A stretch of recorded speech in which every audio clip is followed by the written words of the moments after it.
Welcome to The Explainer. Today, we're taking a highly serious, deeply analytical look at a rather specific, honestly fascinating piece of user-generated internet culture. You know, it's a narrative that totally defies conventional storytelling, it plays entirely by its own internal logic, and it centers on a character you might recognize, placed into situations you absolutely will not.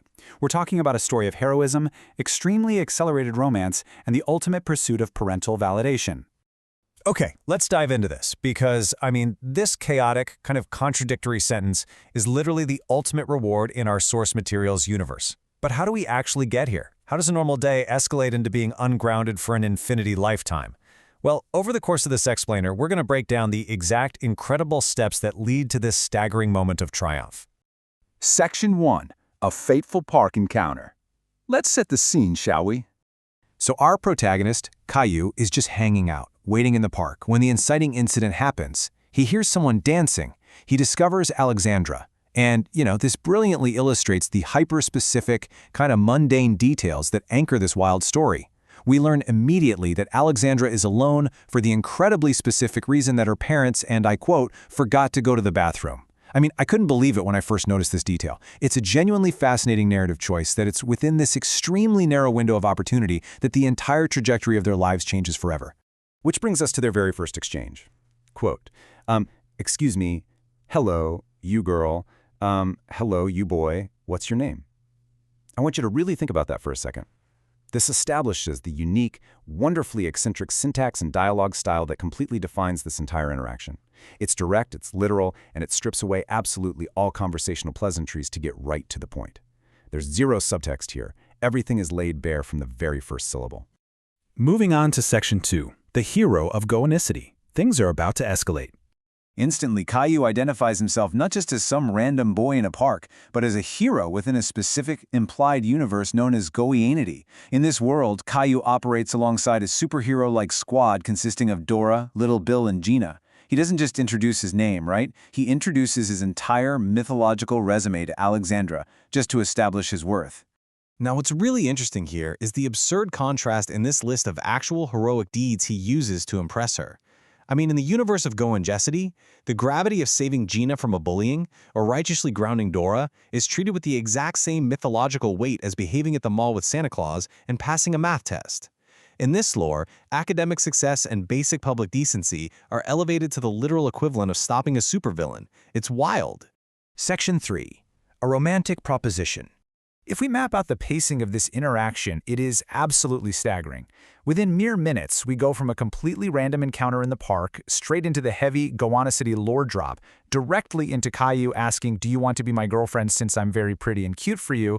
and culminating in Alexandria stating, "I accept you question 100%.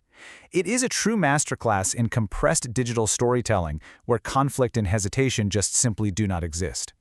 And on Alexandria? Well, she completely validates his heroic claims. She doesn't question the lore of Goanicity or the impressiveness of his math test. No, she fully buys in, giving him a kiss, praising him as a hero who saves people, and cementing their unbreakable bond. With their relationship status secured at 100%, they part ways with a single mission: to inform their respective families of this monumental development. Section 4. Ungrounded for Infinity. This is the climax we've all been waiting for. So Caillou returns home and gives his parents a highly specific incident report. He doesn't just say he met a girl. He describes her black hair, her green dress, and critically, her blue light shoes. The reaction from his father is instantaneous pride. He is thrilled, declaring his son a big man who finally got a girlfriend. In this universe, securing a partner is practically treated as an achievement of the highest order. So the crucial point is how the father chooses to reward this achievement. Because Caillou is a good boy who respects his new girlfriend and rescues people in Goanicity, his father grants him the ultimate, paradoxically phrased prize. He is ungrounded and grounded, for an infinity lifetime. It's a reward so massive, so incomprehensibly large, that literally only the concept of infinity can contain it. Section 5. The parents weigh in. When we look at the reactions of both sets of parents, the symmetry is honestly perfect. Caillou's folks are thrilled he's a big man who deserves a reward. But look at Alexandria's parents. They are equally ecstatic. They don't just support the romance, they specifically praise him as a good influence. And remarkably, they validate his status as a hero in the city. The Gogana City lore is officially recognized and sanctioned by the adults. And I have to point out this profound statement from Alexandra's father. Quote, "This make me happy, and don't angry like a something dad's." It is a truly fascinating piece of character dialogue. It acts almost as a meta-commentary on the whole trope of the angry, overprotective father in media. Alexandra's dad explicitly rejects that trope, choosing instead pure, unadulterated joy that his daughter is dating the hero of Guana City. Which leads us to a perfectly harmonious resolution. Both sets of parents unequivocally agree to meet the very next day. There's no drama, no lingering conflict, and absolutely no hesitation. The romance, the park encounter, and the heroism are all fully 100% sanctioned by the governing authorities of their universe. Which leaves us with this final thought.